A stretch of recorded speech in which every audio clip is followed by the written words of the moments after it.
Well, hello, friends. How are you? I hope that you are having a fantastic day. Do you have a boss? Do you have a boss?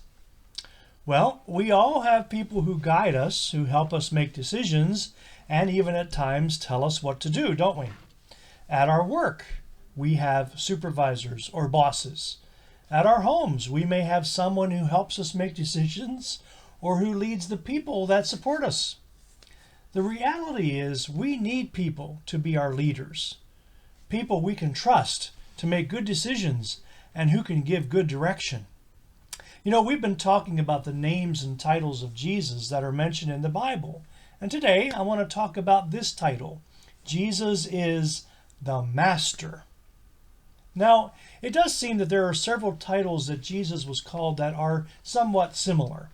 Teacher, Master, Lord, a lot of the same connotations come with those particular titles.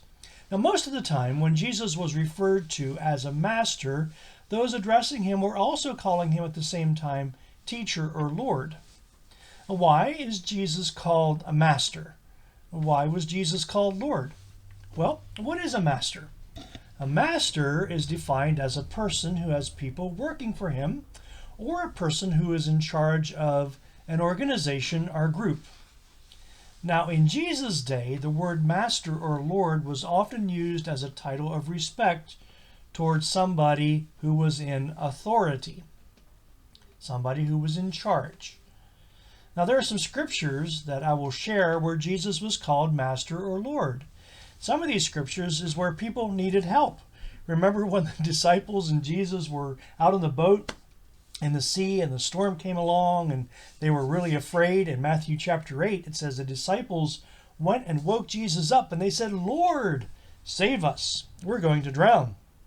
Or there's some scriptures that tell us when people wanted healing, they acknowledged Jesus as Lord.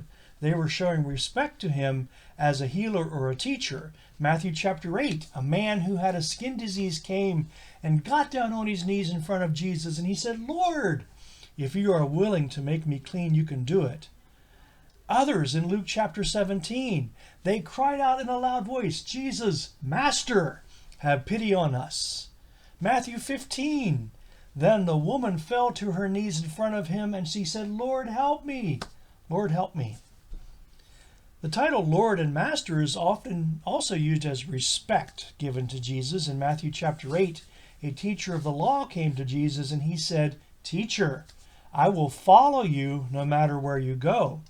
In Luke chapter 9, Peter said to Jesus, "Master, it is good for us to be here." Jesus himself said in John chapter 13, "You all call me teacher and Lord. You are right. That is what I am." When we say Jesus is Lord, we are really saying that Jesus is the master. Jesus is the boss. Now, we typically don't call Jesus the boss, but saying Lord or Master is a more respectful way of saying the same thing. We are acknowledging that Jesus has the right to power. He has the right to authority.